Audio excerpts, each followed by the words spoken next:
Hi, Ms. Haupt. Today I'm interviewing my dad about the civil rights movement and leaders during the 50s and 60s. My grandparents aren't alive, so my dad's gonna fill in some stories that he told them. So, do you want to start with how they got to Detroit? Well, both my parents, your grandparents, were born in Detroit. They met in Detroit. My mom went to St. David's, and my dad went to De La Salle. They met in high school sweethearts. Got married, I didn't know that. and they stayed in Detroit. They got married in 1961 and bought a house in Detroit. Do you know where in Detroit the house was? The road was on Promenade. The street name was Promenade, and I believe it was close down by City Airport. I've been by there, but I can't remember exactly. Was it on the where east it's side at. or the west side? Well, I think that's kind of it's more towards the east side, Oh, where Detroit City Airport is. yeah. I'm not real familiar with everything down in Detroit. Yeah. When did you say they got married? They got married in 1961. So is that when they bought the house? I'm not sure if they bought the house then or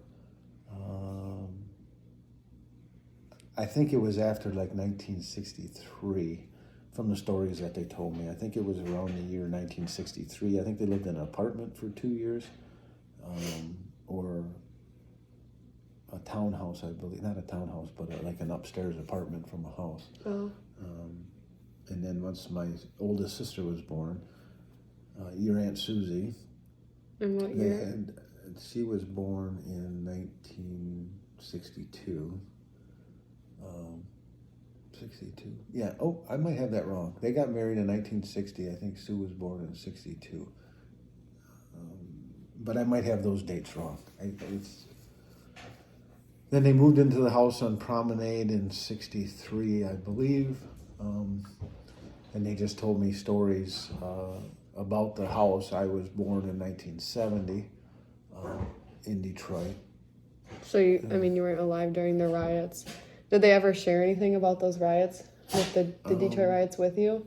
Yeah, I can only, like you said, I wasn't born during the riots, but my parents and my siblings lived on that street during the riots, and I can only remember from the stories that they told.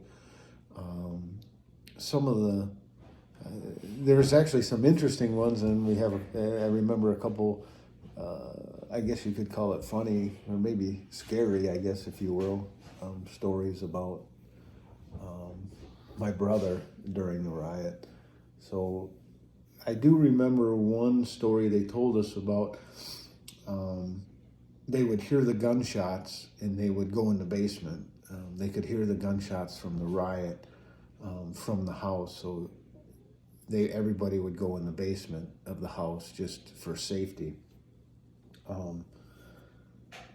And with my siblings, I believe my oldest sister was like 9 or 10. So she had stories remembering going in the basement to play games. She really didn't know what was going on, but my parents brought them in the basement just to be safe. But my sister thought it was like playtime in the basement. Yeah.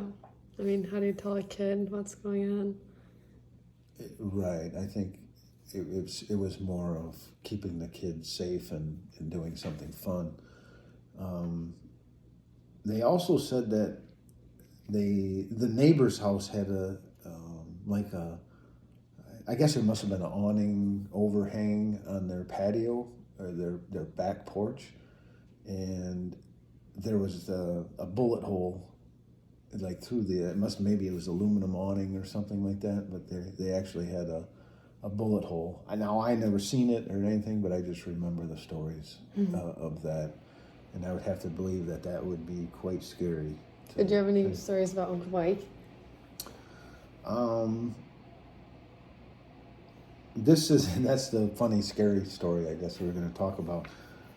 During This was not during the peak riots. This was kind of after the riots, so it must have been like 68 or 69. Maybe it was 69. Could have been 70. Maybe my brother was old enough to walk and know what was going on, but without my mom knowing it, he decided he was going to take the dog for a walk down the sidewalk. So, like I said, without my mom knowing, my brother walked off down the street with the dog. And I believe it was after, it definitely was after the riots, but there was still, from what I understand, there was still tension down in the neighborhoods of the segregation and stuff.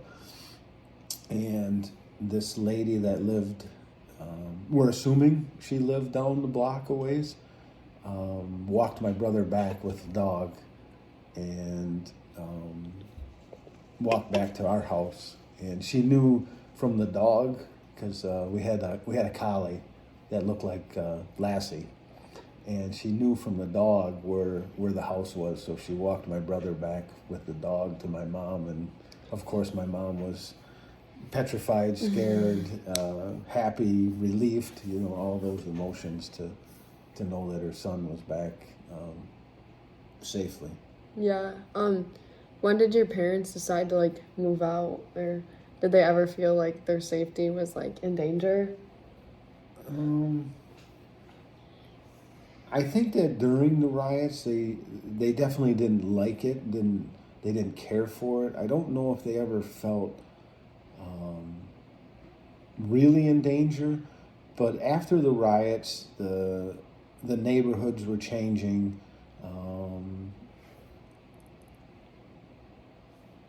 Like I said, I don't remember it, but I don't know exactly how much. Even though the riots were over with, like I said, there was still tension down in Detroit from what they've told me.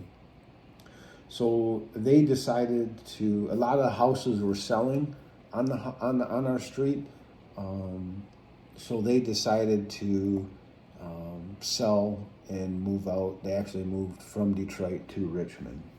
In what year? 1972.